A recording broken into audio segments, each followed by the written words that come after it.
Hello, everyone. My name is Ron Postuma. I'm one of the investigators for the NAPS study. I'm from the Montreal Neurological Institute, and I'm happy to tell you the accomplishments of the NAPS symposium so far.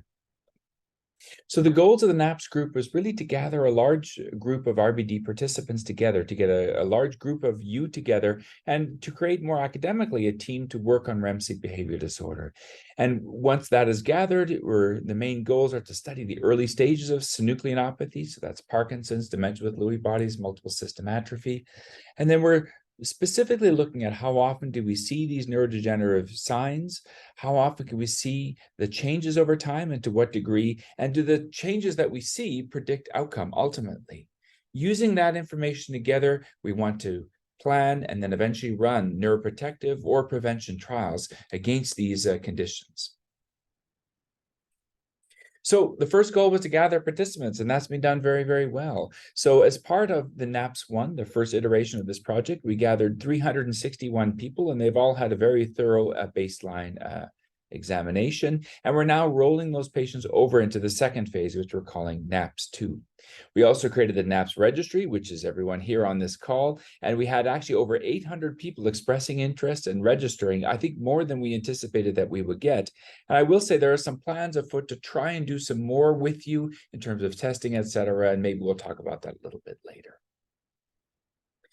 In terms of the analysis, we actually have our first paper now out. This is from the NAPS-1 cohort. This is published and actually is open access, so you can go get it if you're interested. And really what this is, if you call your attention to the right, was looking at everyone here is a little dot here that we can see, and looking at what people look like in terms of distribution of cognitive scores, motor scores, a sense of smell, autonomic symptoms, et cetera. Just really try to plot how people are at baseline when we first see them for the first time.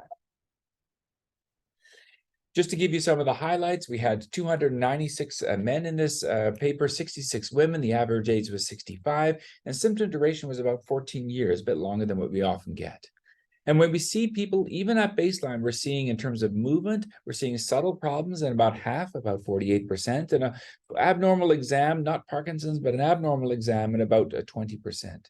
We also see cognitive changes, so subtle cognitive changes called mild cognitive impairment, at about 40%, 38%.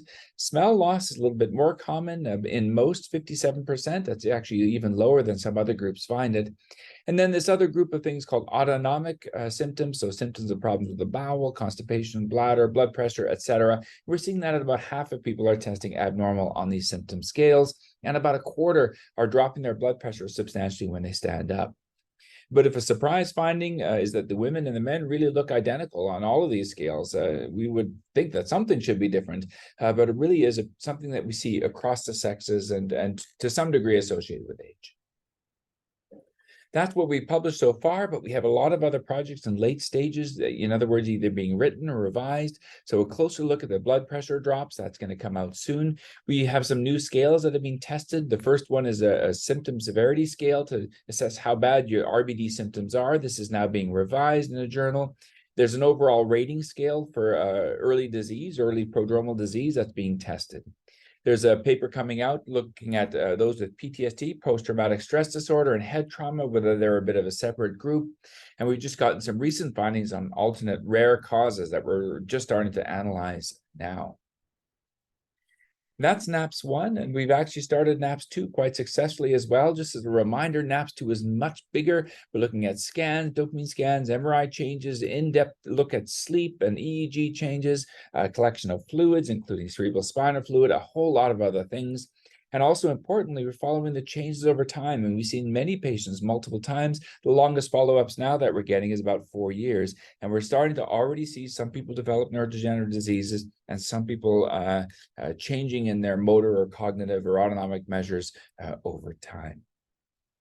And so things are going really very well. We're a very successful project so far, much yet to be done, and we really hope that we can get you more involved in the future. And I'm happy to stop and take questions at the end.